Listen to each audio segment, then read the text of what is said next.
Amigos e amigas pré-algorítmicos e pós-capitalísticos, vamos continuar nessa conversa dos sentidos da obra de Nietzsche, na filosofia da diferença, que ele faz parte, junto com outros pensadores como Bergson, Spinoza, Deleuze e mais tanta gente interessante que ajuda a gente a pensar, a sair dos condicionamentos imaginativos e, mais do que isso, a se utilizar dessa capacidade da imaginação para criar outros modos de existência em composição com o real, aqui e agora, com a realidade que a gente capta através dos nossos sentidos, através desse animal que nós somos, sensório-motor. Um dos principais pontos da gente ir contra e na contracorrente dessas ficções é a gente se libertar do abismo da monocultura que se instaura na Terra, dessa ideia da humanidade que seria descolada da própria natureza, que cria uma sensação de verdade, a gente sente no corpo isso, mas é um movimento falso, é uma sensação real de um movimento falso. Isso está posto pra gente. Então a filosofia, essa filosofia que a gente vem discutindo, não é essa coisa da erudição, essa coisa de acúmulo de livros, acúmulo de citações para a gente ser europeu, né? Para a gente ser aí parte do colonizador com essas ideias de um mundo perfeito, né? Que estaria inalcançável aos burros. Porque o pensamento que a gente fala aqui é o pensamento da vida. E qualquer coisa que a gente leia aqui na filosofia da diferença só se torna uma ocasião da gente criar a diferença, da gente criar a mudança, quando o pensamento também é algo corporal, é algo que a gente sente, que a gente se implica no nosso modo de existir. Porque para a gente conseguir afetar o nosso meio, para a gente ter capacidade de modificar o que está à nossa volta, a gente precisa também ter capacidade de ser afetado, capacidade de sentir, de perceber. Como a gente vem falando, somos sensórios motores.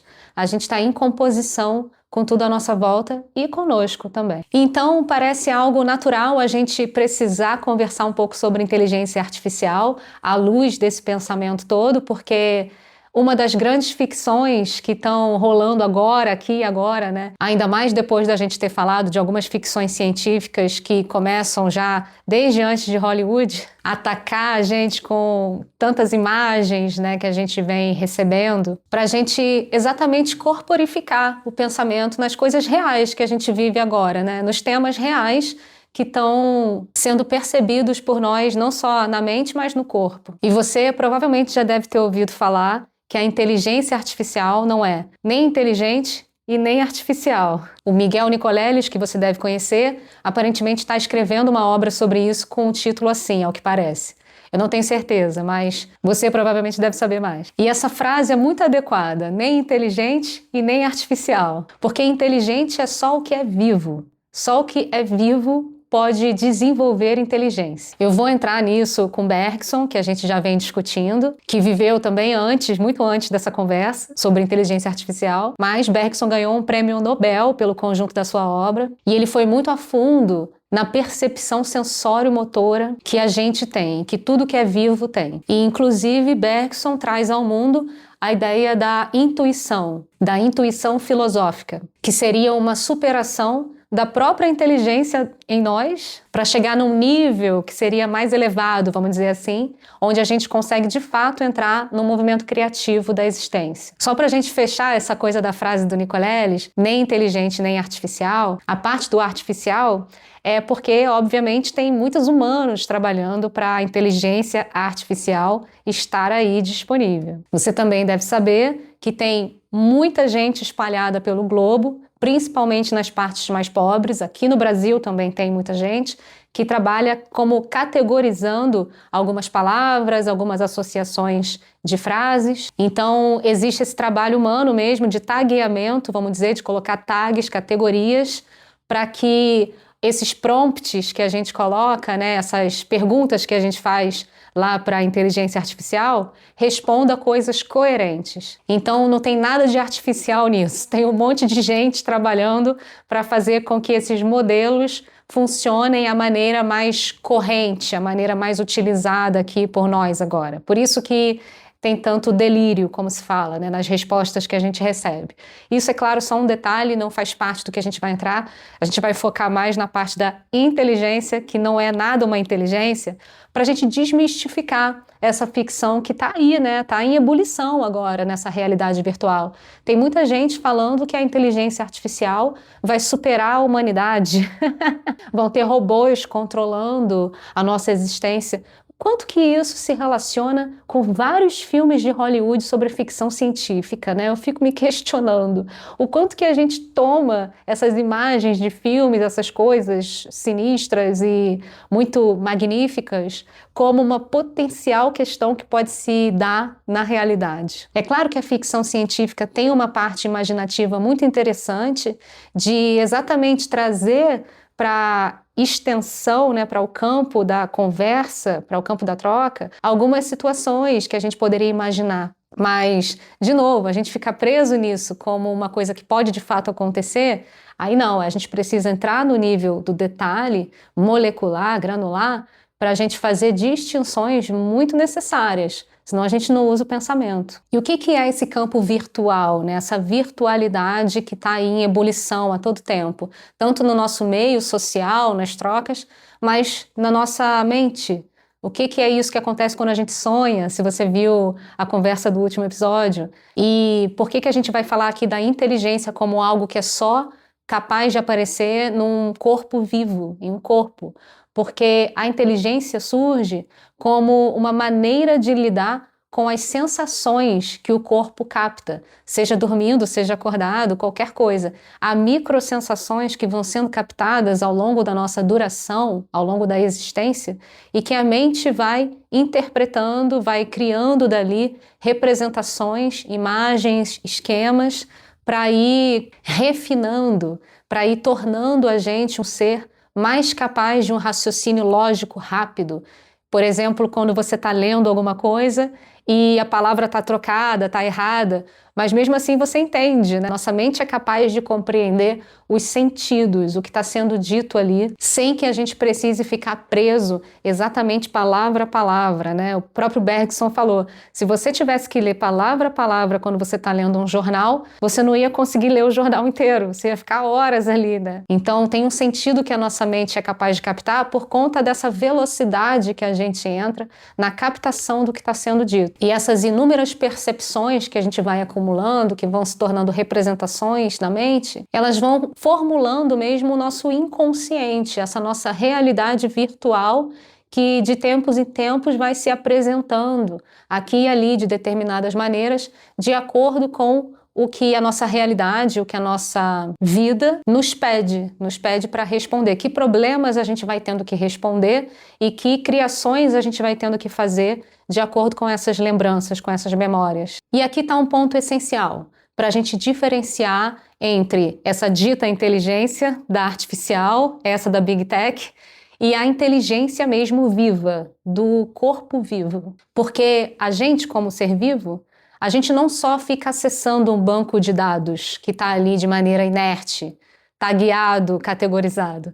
A gente cria respostas inéditas. A gente traz algo que não existiria, que não existe, se a gente não tivesse trazido ao mundo, se a gente não tivesse atualizado como algo, por exemplo, em palavras, em atos, em movimentos. Ou seja, a gente não responde a um prompt. Não é como se a gente estivesse andando pela vida, aparece uma situação que é um prompt e a gente vai e responde com um monte de coisas categorizadas. Isso não existe, isso é uma ficção. Chamar isso de inteligência, isso não é inteligência, isso é uma pesquisa de banco de dados categorizado. Mas então o que é essa criação que a vida é capaz de fazer, com a inteligência que é da vida? No episódio sobre os sonhos, a gente falou sobre a capacidade ativa de quando a gente está acordado, de raciocinar muito rápido, né, que a gente vem falando aqui também. E aí, nesse mesmo livro, Energia Espiritual, do Bergson, ele tem um capítulo chamado O Esforço Intelectual.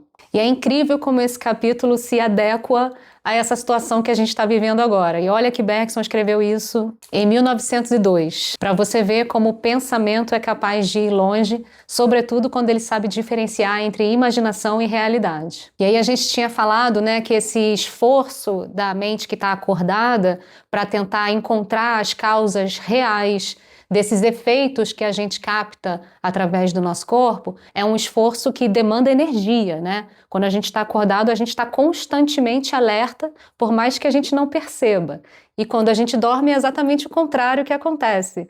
O eu que dorme é o eu que está relaxado, que o esforço intelectivo vem de uma maneira leve, vem até desorganizada, bagunçada, e a gente tem essa experiência meio mágica do sonho. Então aqui Bergson vai entrar nos detalhes do que é esse esforço intelectual de quando a gente está acordado. Na página 167 dessa edição, o penúltimo capítulo vai falar assim: como o ato de intelecção se realiza incessantemente, é difícil dizer aqui onde começa e onde termina o esforço intelectual. Ou seja, até quando você está dormindo, você tem esse esforço intelectual, apesar de ele ser mais leve, mais solto. Então é difícil de a gente definir onde começa e onde termina, porque é como se a nossa mente estivesse sempre, de alguma maneira, se esforçando intelectualmente, tentando raciocinar de acordo com as percepções que ela está recebendo. E aí Bergson está dizendo que apesar da gente não conseguir determinar onde ele começa e onde termina esse esforço intelectual, ele diz que há uma certa maneira da gente compreender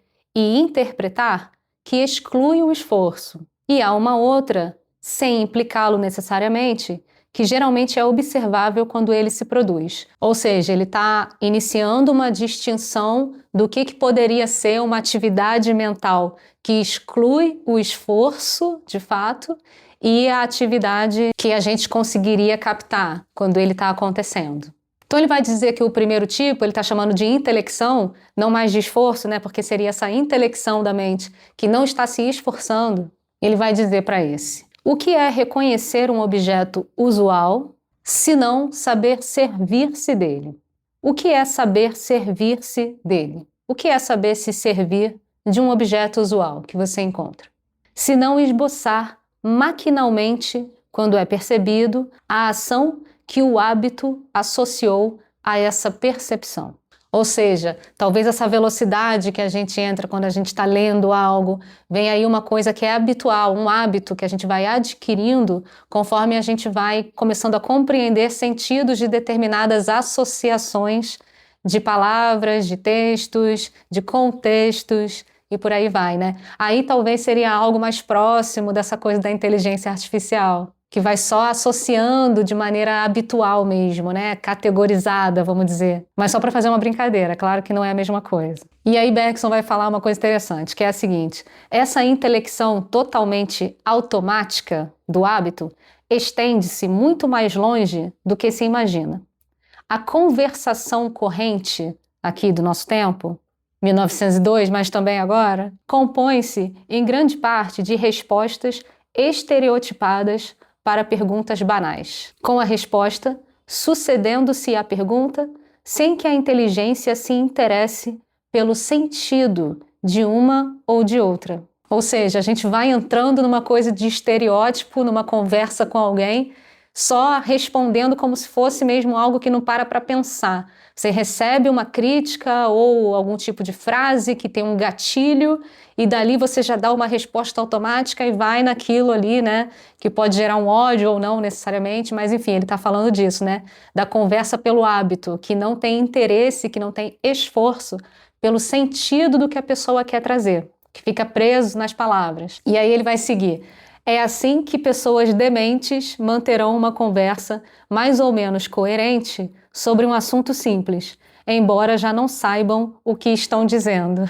Não é pra gente rir disso, não, apesar de ser meio engraçado. Ele tá falando sério, assim, porque era assim que se conversava na época sobre problemas mentais mesmo, às vezes, sobre questões de dificuldade de compreensão de sentido, porque isso não necessariamente é um efeito do nosso tempo aí, das fake news, né, e dos afetos muito nervosos que acabam entrando aí em discussões desnecessárias. porque não param para tentar entender o sentido do que está sendo falado pela outra parte. Isso também pode ser um problema médico, de fato, né? Bergson estudava questões médicas, algumas deficiências, então tem questões muito sérias aqui sendo discutidas, apesar da gente também poder fazer o contraponto, porque justamente ele está dizendo que na vida habitual, na vida atual corrente, as pessoas se perdem um pouco no hábito e não têm a escuta, não desenvolvem a escuta.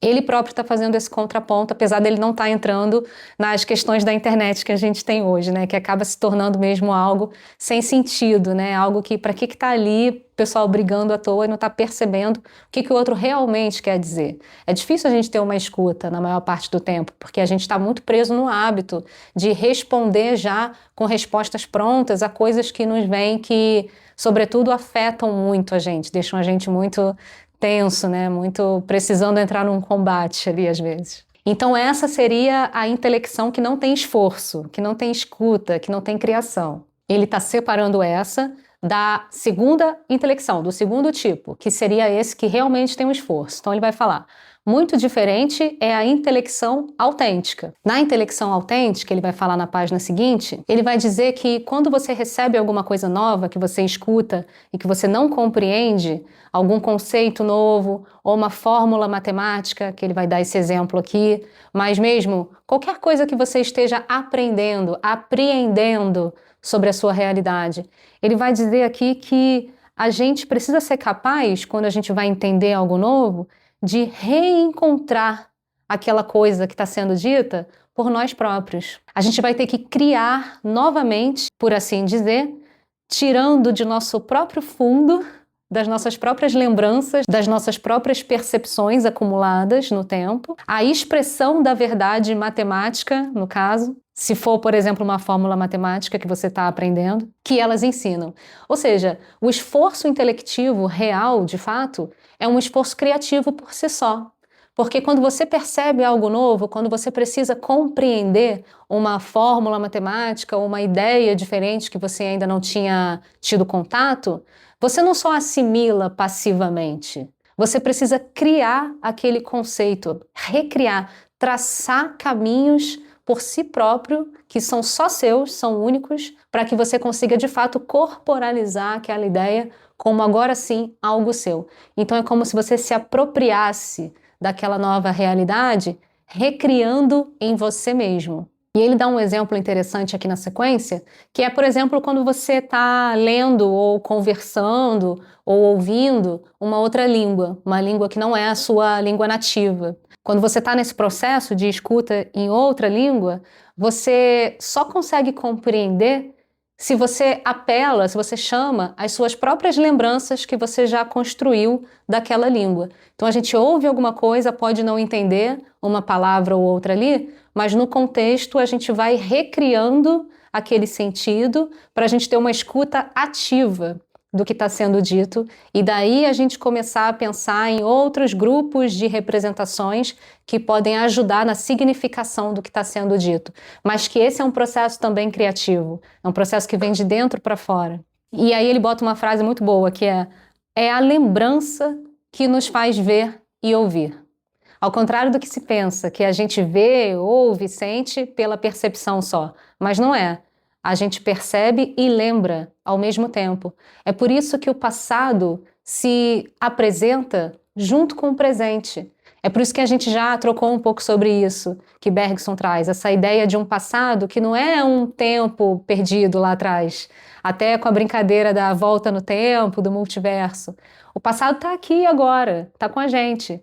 E o tempo inteiro a nossa mente está puxando elementos dessa profundidade, dessas nossas percepções que estão ali no campo virtual da nossa existência, para compor com o que a gente está percebendo no presente, inclusive quando a gente está lendo. Esse seria o esforço intelectual de fato, e que é realizado sem a gente pensar. A gente não precisa ter consciência desse esforço, ele se dá através da gente a todo tempo. E assim, então, a interpretação é, na realidade, uma reconstrução. A gente está o tempo inteiro reconstruindo o que a gente está interpretando, o que a gente está captando, em sentidos que vêm de dentro para fora, que vêm de nós. E aí, para a gente chegar ao ponto culminante dessa diferenciação entre a suposta inteligência artificial e a nossa capacidade intelectiva, a inteligência de fato, a inteligência do ser vivo, que não se confunde em nada com a inteligência artificial, Bergson propõe o seguinte, que a gente passe a verificar essa lei da lembrança como parte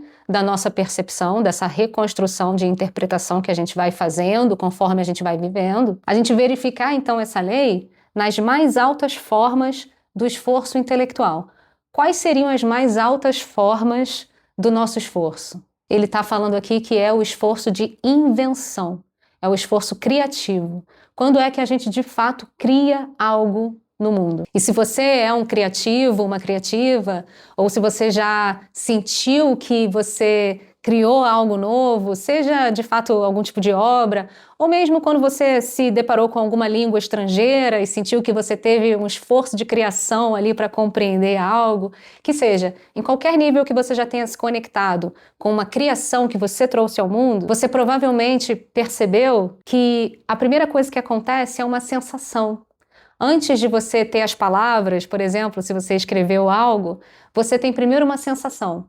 Daquela sensação geral, que não tem palavras, é uma coisa corporal praticamente, você vai desdobrar, você começa a explicar aquela situação em atos, que pode ser uma escrita, pode ser uma fala, pode ser uma obra de arte, qualquer coisa que você tenha trazido ao mundo, mas que veio de uma sensação inexplicável que você tem primeiro. E aí eu vou falar os exemplos que o próprio Bergson trouxe e talvez alguns façam sentido com essa sensação criativa que você provavelmente já sentiu, já experienciou. Ele vai dizer assim, o escritor que faz um romance, o autor dramático que cria personagens e situações, o músico que compõe uma sinfonia, e o poeta, que compõe uma ode, todos têm primeiro no espírito, no pensamento, no corpo, algo simples e abstrato, ou seja, incorpóreo. Para o músico ou poeta, é uma impressão nova a ser desdobrada em sons ou em imagens. Para o romancista ou dramaturgo, é uma tese a ser desenvolvida em acontecimentos, um sentimento individual ou social a ser materializado em personagens vivos. Trabalham sobre um esquema do todo, então é como se essa percepção, essa sensação do espírito, do pensamento, viesse como um esquema, algum esquema de um todo. E o resultado, de fato, a obra que vai ser criada a partir disso, é obtido quando vão chegando a uma imagem distinta dos elementos dessa esquematização de um todo. Isso é a expressão.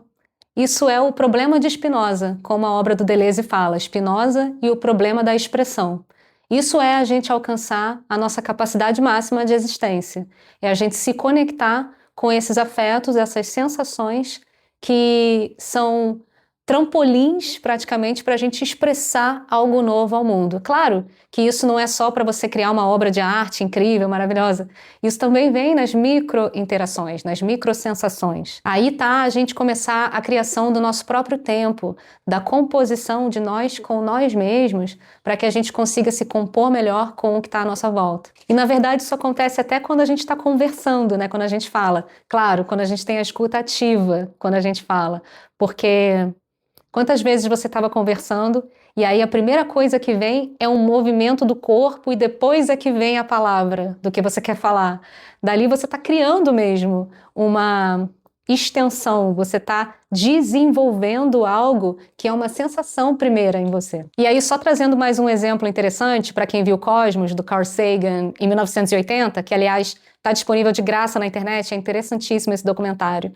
Ele fala aqui do Kepler, que lá o Carl Sagan também comenta sobre o Kepler, né? Que ele dedicou uma parte da sua vida a testar hipóteses bizarras. Até o dia em que, tendo descoberto a órbita elíptica de Marte, todo o seu trabalho anterior tomou forma e organizou-se em sistema.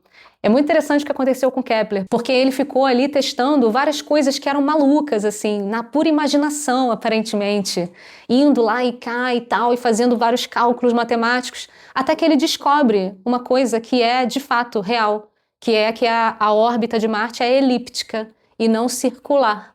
Eu sei que isso parece muito detalhista, né? Muito detalhe, mas é como que às vezes a gente fica entrando numas ideias que parecem muito abstratas, muito, nossa, o que é isso? Mas que eventualmente você passa a conectar os pontos daquilo num significado, num sentido que de fato se aplica ao real. Então essa seria uma forma muito interessante de se compor com a imaginação, que quando a gente está usando de maneira distinta, de maneira adequada à realidade, a gente começa a se transformar numa potência criativa de coisas que às vezes parecem incríveis. Nem a gente percebe o quanto que aquilo é tão interessante, até que de fato aquilo vá tomando forma, aquilo vá ganhando mesmo corporeidade. E aí é muito interessante a gente fechar pensando o seguinte, que esse esforço intelectual que a gente é capaz de fazer pela nossa inteligência de um ser vivo e não de uma máquina, essa inteligência aí mentirosa que está na mídia, é que o esforço em si, se a gente pensar nessa palavra esforço, quer dizer desaceleração e demora. Ou seja, o esforço intelectual, quando a gente se conecta com essa criação em nós, a gente está falando em um segundinho antes, um retardo, uma demora naquele hábito, naquela resposta pronta, naquela coisa de atribuir logo um significado para a gente ir rápido e chegar logo a algum fim e estar sempre ali com uma utilidade para servir a algum problema que vem de fora, enfim. Daí você pode ir para onde você quiser, mas o ponto é a gente pensar que o esforço mesmo, ele significa desacelerar e demorar. Criar ali o seu próprio tempo para lidar com a situação que se apresenta e usar, enfim, o seu esforço de uma maneira ativa e criadora. E aí, como a gente já falou aqui das digitais, que são únicas e não se repetem, é impossível haver uma digital igual a outra, é impossível também haver um ser vivo igual ao outro. Todos nós somos diferentes e todos nós compomos diferenças, criamos diferenças na existência a todo tempo. E daí é o ponto crítico que, de uma vez por todas, coloca a gente em situação completamente distante dessa inteligência artificial, dessa ficção publicitária que está aí rolando. Porque, no caso desse esforço intelectual, o Bergson vai dizer que as imagens que se sucedem podem justamente não ter entre si nenhuma similitude externa. Ou seja, no prompt lá do AI, o prompt que você coloca faz com que venha um resultado do AI que vai ter uma categorização, que vai ter um modelo já pré-formatado. Ele já tem uma semelhança ali que está programada para existir. Só que o esforço intelectual do ser vivo é de outra ordem. É um esforço que ele pode acontecer sem nenhuma categorização de ordem de fora. Ele acontece por uma ordem representativa, ou enfim, como você quiser, um esquema que seja, que é interno, que é só seu, que é assim como uma digital, é assim como uma coisa que não pode ser repetida nunca, nunca mais, por ninguém na existência. É probabilisticamente impossível, porque é algo que vem de dentro, é algo só seu. É o seu conjunto de percepções, que são uma multiplicidade mesmo. É esse campo virtual que vai se atualizando conforme a gente vai se colocando na existência. E é isso que Bergson está falando. Ele vem como imagens que se sucedem não por uma semelhança externa, mas uma semelhança totalmente interna, totalmente sua, só sua e mais de ninguém. E quando você está se colocando assim na existência, quando você está nesse esforço criativo, que na verdade até acontece de maneira natural, a gente nem precisa pensar tanto sobre ele, aí a gente está também começando a se compor com essa filosofia intuitiva, com essa intuição do pensamento, é que é como se todo o nosso ser se preenchesse por um sentido único.